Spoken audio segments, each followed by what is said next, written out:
नमस्कार, मैं हूं सत्येंद्र मिश्रा और आप देख रहे हैं कौशलमाटी.com के 7 न्यूज। आइए देखते हैं खबरें विस्तार से। बिहार के गोपालगंज में हथुआ राज परिवार ने गोपालगंज जिले में कई मंदिर, कुआं, पोखर एवं अन्य धार्मिक एवं सामाजिक कार्य किए थे। इस राज्य का इतिहास धार्मिक रहा है। आइए देखते हैं हथुआ गोपाल मंदिर के पुजारी से बातचीत की हमारे विशेष संवाददाता भरत मिश्र की रिपोर्ट। नमस्कार, मैं भरत मिश्र और आप देख रहे हैं कौशलमाटी.com की 7 न्यूज़। आज मैं मौजूद हूं गोपाल मंदिर हथुआ के प्रांगण में और आपको बता दें कि ऐतिहासिक स्थलों के साथ साथ ये जो हथुआ राज्य की विरासत रही, इसने बहुत सारी चीज़ों को संभाल कर रख दिया और आध्यात्मिक क्षेत्र, शैक्षणिक क्षेत्र और राजनीति से थोड़ी दूरी बनाकर रखने वाला ये पहला राज्य है जिसने ऐसा ऐतिहासिक कदम उठाया। इतिहास के तौर पर राजनीति तो नहीं किया, लेकिन राजनीति के ऐसे महापुरुष को इस देश के लिए विरासत के तौर पर दे दिया जो बना भारत का प्रथम राष्ट्रपति और नाम था डॉक्टर राजेंद्र प्रसाद। आइए हम बातचीत करेंगे हथुआ गोपाल मंदिर के मुख्य पुजारी जी से और जानने की कोशिश करेंगे आखिर क्या था इतिहास हथुआ राज्य का। जी पुजारी जी, जरा फोकस करें। जी धन्यवाद, और आपके इस चैनल के माध्यम से दर्शकों को भी धन्यवाद। देखिए, वर्तमान समय में हथुआ राज्य की आज की 105वीं पीढ़ी चल रही है और पूर्व में ऐसी सूरतें आती है, ये लोग कल्याणपुरगढ़, हुसेपुरगढ़ से हथुआ के लिए आए। कल्याणपुरगढ़ से हथुआ के लिए आए, हुसेपुर भी आए। आज लखराव का भी नाम आपने सुना होगा। वहाँ भी इनकी बहुत ज़मीनें पड़ी हुई हैं। वहाँ का भव्य शिव मंदिर भी जो आम दर्शकों के लिए पूरी समय व्यवस्था के अनुसार खुला रहता है, और वहाँ की भी सारी व्यवस्था हथुआ राज्य के द्वारा ही संपादित की जाती है। और वर्तमान में आप खड़े हैं हथुआ राज्य गोपाल मंदिर में। ये गोपाल मंदिर जो है, ये जो राज की महारानियों का अपना परंपरागत कोष हुआ करता था, उस कोष को वो अन्य धार्मिक कार्यों में खर्च किया करती थी। जैसे आपके सामने एक ऐतिहासिक बिल्डिंग पड़ी हुई है, देख रहे हैं, जो कि मथुरा माँ के बिहारी मंदिर के तौर पर बना हुआ है। और ये मंदिर सन 1850 में महारानी श्याम सुंदरी कुंवर के द्वारा स्थापित की गई। लगातार 10 वर्षों तक इस मंदिर में काम चला जी। और उस समय 1850 में इस मंदिर में लगभग 4.5 लाख चांदी के सिक्के खर्च हुए थे, जो वर्तमान की कीमत इस मंदिर की लगभग 55 करोड़ रुपए आंकी जा रही है। आज देख भी रहे हैं। और ये जो कलाकृति मंदिर की है, मंदिर की व्यवस्था उस समय जो भी मार्बल, पत्थर या लकड़ी की कलाकृति हाथ से हुई है, और उस समय जो भी शीशे इसमें लगे हुए हैं वो सभी शीशे बेल्जियम से मंगाए गए, और यहाँ का मार्बल भी बेल्जियम से मंगा के लगाया गया। उस समय यहाँ व्यवस्था नहीं बन पा रही थी। और दूसरी बात कि राज परिवार इतनी व्यवस्था के रहते हुए राजनीतिक पक्ष में अपना सहयोग नहीं किया। जो पूर्व में असहयोग आंदोलन चला था, उसमें इन लोगों का भी बड़ा सहयोग रहा, और इन लोगों ने उस समय अंग्रेजों की दास्ता स्वीकार नहीं करी और स्वतंत्र राज्य के रूप में राज करते रह गए। आज भी उनकी परंपरा जीवन चलती रहती है। वो अपनी व्यवस्था को बड़ी समीचीन रूप से चला रहे हैं। इसी क्रम में गोपाल मंदिर की व्यवस्था को आप देखते हैं, थामे मंदिर की व्यवस्था को देखते हैं, घोड़ाघाट मंदिर की व्यवस्था इनकी है। तो जो भी इनकी व्यवस्थाएं हैं, घोड़ाघाट मंदिर भी है। ऐसी परंपरा श्रुति आती है ना, कि श्रुति में भगवती जगदम्बा। थामे मंदिर का भी इतिहास हथुआ राज परिवार से जुड़ा। पुजारी जी, इस पर प्रकाश डालें। देखिए, हथुआ राज का थामे मंदिर जो है इनकी कुल देवी। ऐसी श्रुति आती है कि जब भगवती जगदम्बा कामरूप कामाख्या से चली, तो इधर ऐसी जनश्रुति भी है कि राजा मनन सिंह भक्त रहसू से हट कर दिए कि मुझे भी देवी का कंगन दिखाओ, और रहसू बार बार मना भी कर रहे हैं कि इससे किसी भयंकर अनिष्ट की आशंका हो सकती है, कि राजा मनन सिंह नहीं माने। उसी क्रम में भक्त रहसू ने अपने आराध्या देवी को का वाहन प्रारंभ किया, ध्यान प्रारंभ किया। भगवती माँ कामरूप कामाख्या चली।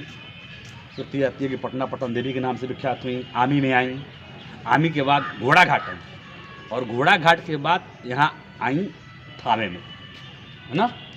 और ये वर्तमान जो हथुआ राज है, इस राज की कुल देवी है। और देखिए यहाँ जो भी निर्माण कार्य, चाहे जो भी व्यवस्था है, ट्रस्ट के तो अधीन व्यवस्था होती है, लेकिन ट्रस्ट के आजीवन सचिव महाराजा बहादुर हैं, इनका परिवार है।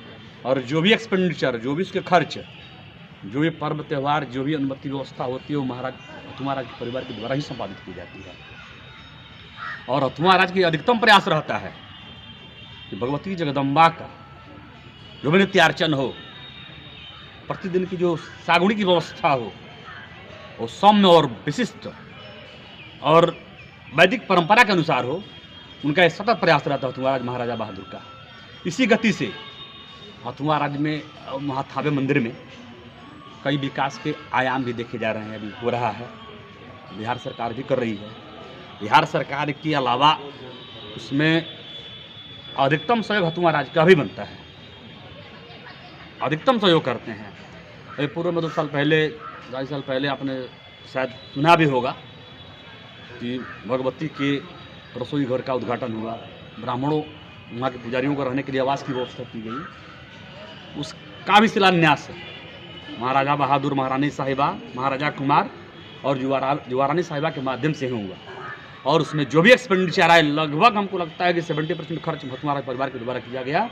वहाँ की सारी व्यवस्था आज तक भी, जो भी व्यवस्था हथुआ राज की है, अखंड दीपक की व्यवस्था, सुबह शाम भोग की व्यवस्था जो है, वो सब हथुआ महाराज के माध्यम से ही की जाती है।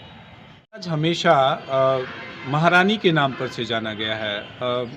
हम पुजारी जी जानना चाहेंगे कि आखिर इसके पीछे का क्या अध्यात्म है। देखिए कि आपने किसी भी राज परिवार का, हथुआ ही नहीं, हथुआ की तरह अन्य भी राज परिवार हैं, उनमें दान की व्यवस्था और वित्त के नियामक की व्यवस्था महारानियों के पास हुआ करता था। और हमारी स्मृति भी कहती है कि बिना पत्नी का धर्मास्त्रमाणम प्रवर्तन्ते, हमारी स्मृति भी कहती है। तो पुरुषों की अपेक्षा स्त्रियों की अभिरुचि धार्मिक कार्य में ज़्यादा हुआ करती है। पुरुष तो कुछ संकोचेंगे, लेकिन स्त्री अपेक्षा होगी कितना दान, कितनी व्यवस्था, कितने धार्मिक कार्यों का संपादन कर दिया जाए।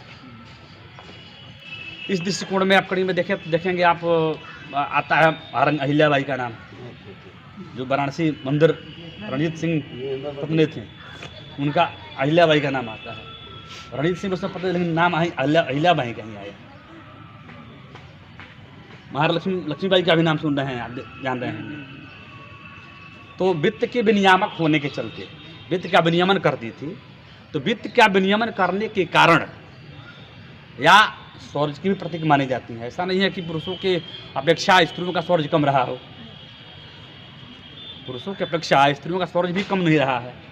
महारानी लक्ष्मीबाई, अहिल्याबाई, पद्मावती भी, इनकी भी शौर्य की कथा होती है। ऐसा नहीं है कि स्त्रियां इस समय दाबी जा रही हैं। आज के भी सरकार में आप अपनी व्यवस्था देख रहे हैं, जो सरकार स्त्रियों को बढ़ाने के लिए कितनी व्यवस्था बना रही, कितना आरक्षण दे रही है। वर्तमान में देखा है आपने कि जो भी अभी परीक्षा हुई है बीपीएससी की, उसमें देख रहे हैं अब गति कैसे बनी है। अब रहा कि हमारा देश जो है पितृप्रधान रहा है ना, पितृप्रधान रहा। तो पितृप्रधान के कारण हम उस ट्रेडिशन को लेते चले आए, स्त्रियों के पक्ष को हमने ध्यान नहीं दिया ना। तो आज भी देखते हैं अब क्रमशः स्त्रियां जब आ रही हैं तो प्रमाण पत्रों का भी गहन हो रहा है, उसमें माता का भी नाम लिखा जा सरकार के द्वारा आ रही है। तो कहीं नहीं सरकार भी इसके प्रति सचेत है, उसकी व्यवस्था बना रही है। यहाँ पर गोपाल मंदिर में पंडित आशुतोष तिवारी जी से हमारी बातचीत चल रही है और एक बेहतरीन माहौल भी है। गोपाल मंदिर, थावे मंदिर या फिर हुस्सेपुर का मंदिर या फिर रामनगर, जहाँ पर 14/2/2024 से लेकर 24/2/2024 तक यज्ञ होना है ऐसे में पुजारी जी एक बात ये बताइए कि इन यज्ञों का क्या फल मिलता है और हमें आध्यात्म की तरफ क्यों आगे बढ़ना चाहिए इस नए नवयुग में? देखिए, इसमें धर्म शब्द की व्युत्पत्ति होती है जतो व्युदयिना निःश्रेयसा स धर्म। और कहा गया है कि जज्ञात भवते पर्जन्यः, यज्ञ से इंद्र भगवान। Thanks for watching. Drop a like, leave a comment, share, and don't forget to subscribe. www.kausalmati.com